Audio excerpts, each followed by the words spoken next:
66 million years ago, this landscape looked very different.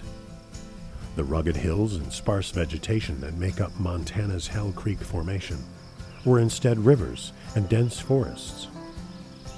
A shallow inland sea called the Western Interior Seaway covered the middle of North America, stretching from the Arctic Ocean to the Gulf of Mexico. Many significant discoveries have been made here in Montana's Hell Creek Formation. And this year, Carthage College paleontologist Dr. Thomas Carr, along with student crews and Museum Curator of Education Chris DeSantis, have returned to search for more of an important find.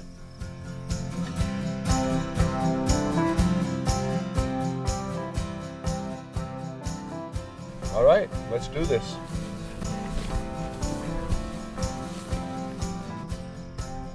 Right up here, on the top of this ridge where it gets grassy, that's the home of Little Clint. So it's about 50 meters up the hill and about 950 meters above sea level. I'm thinking it's here. In July 2006, Carr and his crew made a fascinating discovery. On the last day of the dig season, Chris DeSantis and a Carthage student, Allison Woyan, came upon some bones peeking out of the sandstone. Myself and another student, Allison, were partners in prospecting, which means that we just walked together. We picked this 50-meter elevation and we just walked the ridges. We found this scatter over here that we just looked at a minute ago, and then there were 3 or 4 bone fragments actually sticking out of the side of the ridge. What Chris discovered was in fact part of the remains of a juvenile T.rex, a very young one.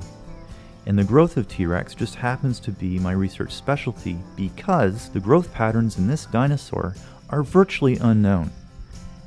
Little Clint is really important in terms of getting a handle on the biology of T.rex. So that's a very narrow slice of knowledge, a very specialized one that really matters only to maybe a handful of people.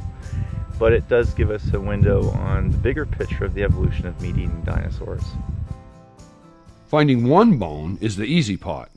Once Little Clint was discovered and identified by Dr. Carr, we had to widen our search area.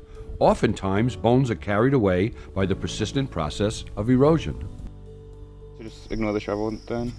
Yeah, I think we're getting close to the layer that we want. Okay. So I think shoveling should stop for the time being. Several scientific methods help paleontologists predict where more bones or bone fragments might be. In the 3rd season of Little Clint, Carr brought along trained taphonomist Eric Morschhauser to provide further insight on how the bones arrived where they are and whether to continue searching. Taphonomy, which I just think is a cool word, means laws of burial, and it basically deals with everything that happens from the time the animal dies until we dig it up. And it's important because you really can't say anything about a dinosaur past its anatomy if you don't actually do the taphonomy. Otherwise, all you can say is we have these bones. This gray clay is probably the bottom of the layer where bones are found. And then above it there was this loose, more pebbly stuff. And that's where we think the bones are. It's important that we are very careful when looking for more bones belonging to Little Clint. They've been in the rock for millions of years and are very fragile.